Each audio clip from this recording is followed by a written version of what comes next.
किसी गांव में अमन नाम का किसान रहता था। स्वभाव में वह बहुत ही अच्छा था। उसका एक खेत था जो बहुत छोटा था, जिस कारण उसके बड़े परिवार की गुजर बसर बहुत मुश्किल से ही हो पाती थी।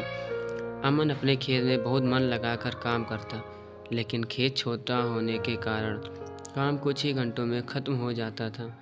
उसके बाद वह खाली रहता था। ईमानदारी का इनाम। काम के बाद का खाली समय अमय को बिताना भारी पड़ता था। इसलिए उसने एक दिन सोचा कि क्यों न इस खाली समय में गांव के ही सेठ की खेत पर मजदूरी कर लिया जाए। इससे खाली समय भी कट जाएगा और घर में पैसे की कमी भी कुछ दूर हो जाएगी। गांव के सेठ जी बड़े भले इंसान थे। अमन जब उनसे काम मांगने गया तो सेठ जी ने कहा, तुम्हें मेरे खेत पर मजदूरी करने की ज़रूरत नहीं। आज से मैं पूरे खेत की जिम्मेदारी तुमको देता हूँ। जो भी फसल होगी आधा मुझे दे देना और आधा तुम ले जाना। सेठ जी के इस भले व्यवहार से अमन बहुत खुश हुआ और अगले ही दिन उनके खेत पर काम शुरू कर दिया। वह प्रतिदिन सुबह सबसे पहले अपने खेत पर काम खत्म करता और फिर सेठ जी के खेत में काम करने चला जाता था।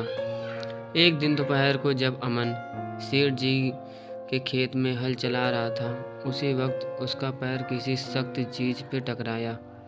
जब उसने मिट्टी हटाकर देखा तो वहाँ पर मिट्टी से बना एक छोटा मटका था, जिसके ऊपर लाल कपड़ा बंधा हुआ था। मन पहले तो थोड़ा डर गया, लेकिन फिर भी उसने थोड़ा साहस करते हुए मटके पर बंधा कपड़ा हटाया। जैसे ही उसने मटके के अंदर देखा, उसके आश्चर्य का ठिकाना न रहा। उसमें सोने के कई आभूषण थे। अमन को सब समझ ही नहीं आ रहा था कि वह इन कीमती आभूषणों क्या करे।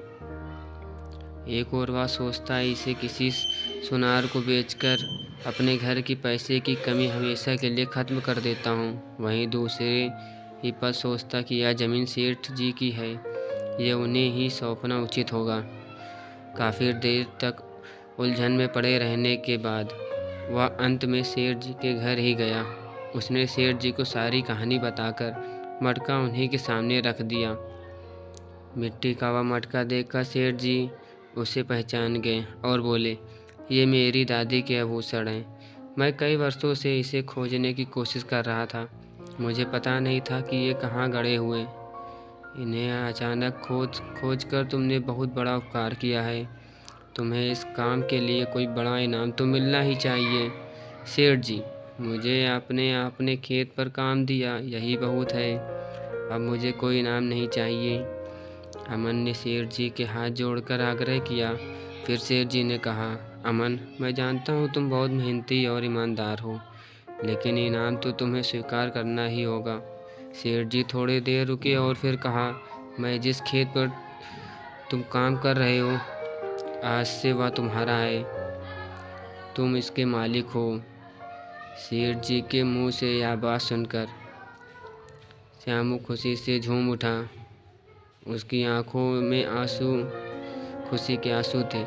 वह मन ही मन सोच रहा था कि यदि वह लालच में पड़कर अपनी ईमानदारी को भूल जाता तो उसे इतना बड़ा इनाम नहीं मिलता।